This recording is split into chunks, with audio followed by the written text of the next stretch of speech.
میں کہہ رہا ہوں جو کافور چور کر کے اس کے نشان، اس کا جو یہ ہے صفوف ہے، اس صفوف کو لگاتے ہیں، یہاں لگاتے ہیں،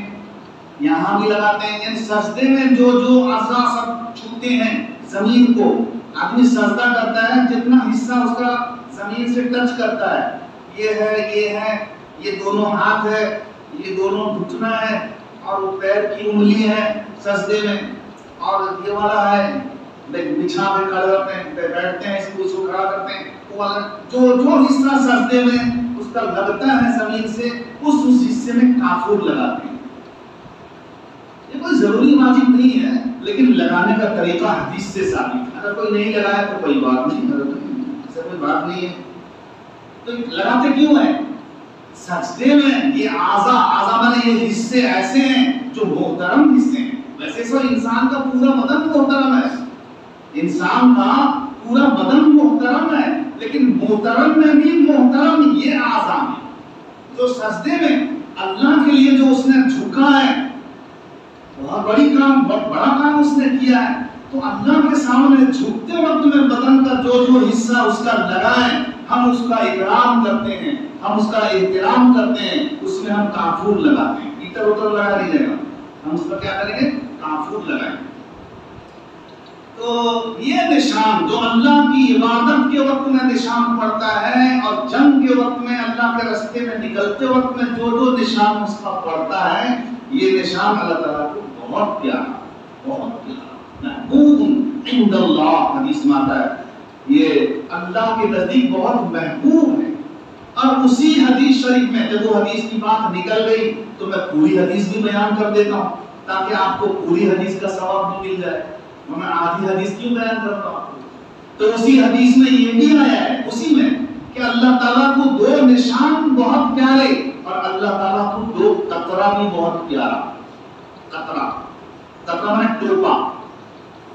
اب اسی حدیث میں آیا کہ ایک ٹوپا آنسو کا ہے، وہ نکل رہا ہے ایک ٹوپا بھی سے، یعنی ایک قطرہ آنسو بھی وہ نکلا ہے اللہ کے ڈر سے، کسی اور مقصد سے نہیں، اللہ کے خوف سے، جہنم سے ڈر کر کے بیچارہ بیٹھا ہے، رات اپنا کوئی نہیں ہے، لیکن آپ سے ایک قطرہ آنسو بھی اس کا نکل جائے گا تو یہ اللہ تعالیٰ کو یہ قطرہ بہت پسند ہے۔ کیوں؟ اس لیے کہ یہ قطرہ نکالا ہے کسی دوسرے مقصد سے نہیں نکالا ہے کہ میرا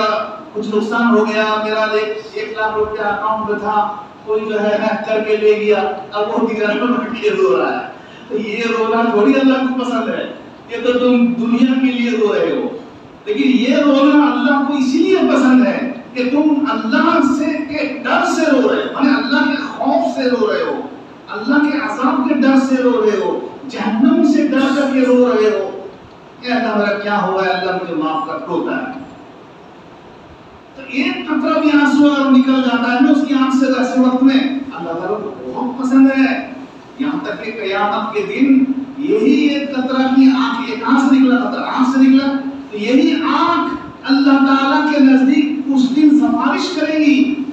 جس دن اس کو نعوذ باللہ اگر جہنم میں لے جانے کا حکم اگر ہو جائے گا، نعوذ باللہ ایسا نہ ہو، تو یہی دونوں آنکھیں اللہ کو کہیں گی اسی وقت، اے اللہ فلاں دن فلاں رات کو یہ آنکھ روئی تھی اور اسی سے ہم ایک قطرہ آنسو نکلا تھا، اب تیرے حبیب نے فرمایا تھا صلی اللہ علیہ وسلم کہ جس آنکھ سے ایک قطرہ آنسو بھی بہا ہوگا اللہ کے ڈر سے، اللہ تیرے ڈر سے، یہ بھی حدیث دوسری حدیث ہے، تو اس پر جہنم حرام ہے، تیرے حبیب نے فرمایا۔ اب جہنم حرام ہے تو اس کو جہنم میں کیوں لے کے جایا جا رہا ہے؟ تیرے حبیب تو جھوٹے ہو رہے ہیں یہیں پر، اور ہم تو گواہ، آنکھ بولے گی اللہ تعالیٰ سب کو بولنے کی طاقت دے دیں گے، وہاں پر آنکھ ہاتھ پیر سب بولیں گے، تو آنکھ جب بولے گی یہ بات تو فرشتے کو کہے گی آنکھ تم جا کر کے باری تعالیٰ سے ہماری یہ درخواست کرو جا کر